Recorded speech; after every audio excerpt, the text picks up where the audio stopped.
Hi, my name is Mark Moorhead. I'm the Curator of Education here at the Hall of Flame Museum of Firefighting. Today we're going to be looking at three of the most popular exhibits we have. All of these are about a century and a half old. They're all from about 150 years ago. This is what they call a parade carriage. So this one belonged to a city, the city of Fishkill, there in New York, and it was named after the patron of the fire company, which was Mr. Tompkins, Louis Tompkins. He was a hat manufacturer. This was just to be in parades and look beautiful. It's shaped like a hose carriage, a carriage that you would bring a length of hose to a fire with, but there's no place to actually put a hose on it. As you come this way, you see the really distinctive feature of this piece, which is these engravings. There's these designs of hose wagons, ladders, nozzles, and helmets, and all of it. There's a ladder wagon. Here, of course, we have lanterns. A lot of times parades would be at night, as I was saying, and these will give you extra kind of, you know, beauty as they glow on these metallic surfaces and so forth. Get a nice kerosene flame going in there. And of course, we got bells. Kind of interesting design on the bell there. We have a helmet there just on display. It is from that company. You'll also notice this rope. Now these are a hand pull. If you had a bunch of guys in the department and they all wanted to be in the parade, you would roll out these ropes and extend them out in front, and they would grab hold of the rope and pull it along. Now if we move up to this next one, you can see what an actual hose carriage would look like. This one was built in Reading, Pennsylvania. It was built for the city of Philadelphia, Pennsylvania, and it's got a hose on it. And you would actually take this thing to a fire. Now, you'll notice it's not much less fancy and beautiful than the one I just showed you. It's got the gorgeous, oyster shell there and all that stuff, all that shiny, good nickel-plated stuff. And it's mirrored, so it picks up a lot of light. Very, very fancy looking. And this is the key to why the parade carriages got started, right?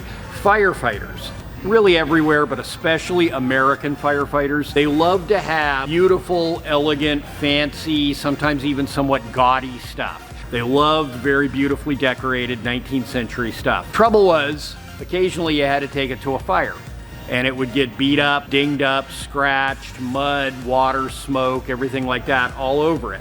These guys got real tired of seeing this stuff that they love get just kind of beat up in regular use. And so what eventually happened is they decided to just use a basic functional hose reel. I'm gonna show you one right now. We're gonna head over this way. So here we got an example of this. That is a hand pumper from Rockport, Maine, from the 1800s. And this has just a very simple, basic hose reel attached to it. And as I said, they would call that a crab or a spider or a jumper sometimes. And you just pull the hose behind the rest of your pumper along. And then, if you could afford it, we're gonna head back to that other aisle. Then, if you could afford it, and it wasn't cheap, you might have something like this just for your parades. This is one of the most popular pieces we have in the museum. The little kids always say it looks like what Cinderella went to the ball in. And it's true, and it's not by accident. It's meant to be look a little bit like a royal carriage.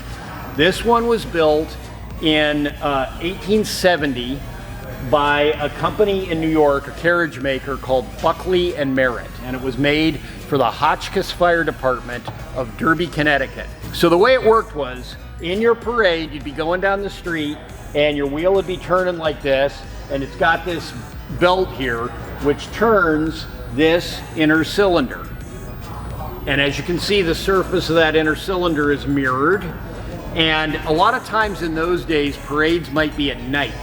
And so what you would do is you'd have a flame in these lanterns, which have different colored panes of glass, and it would pick up that light off of that mirrored surface and throw the light on the buildings and the people and everything. It was, you know, a 19th century light show, very old school, but was very, very effective.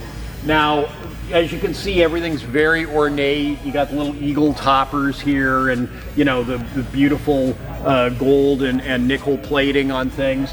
Up top, one of my favorite things about this is the little kids always giggle when we point it out. But of course, that's a mythological figure. If you were a Greek, you would call him Hermes. If you were a Roman, you would call him Mercury. But he was the son of Zeus in Greek mythology, and he was the messenger of the gods. So if you're the messenger of the gods, you got to be fast, right? So he was a symbol of speed, and he's the same reason that FTD Flowers uses him as their symbol now for their delivery service. It's like, that's how fast we get flowers to your mother on Mother's Day or whatever. Well, that is these firefighters saying, that's us. That's how fast we are getting to a fire. It's like we got wings on our feet. And so it's kind of a way of, in a very kind of classical way, it's kind of a way of bragging, basically. And then, of course, up front, in the 19th century, mottos were a big thing. Everybody wanted to have a motto, right? So you can see the motto that these guys had was, "To do good is our intent," which is kind of basic, but it's not a bad motto to live by.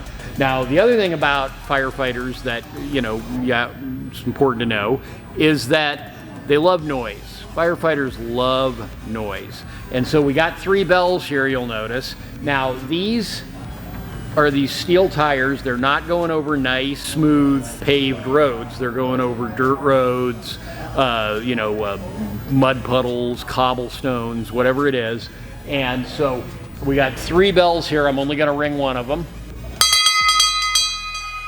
But as you can see, you get some good noise going from that too. So it makes a pretty spectacular entry in a parade. Okay, so these are just 3 of the many, many beautiful things we have to see here, just in Gallery 1 of the Hall of Flame Museum of Firefighting, the world's largest historical firefighting museum here in Phoenix, Arizona. My name is Mark. Thanks for watching. If you want to see more content like this, make sure you hit subscribe.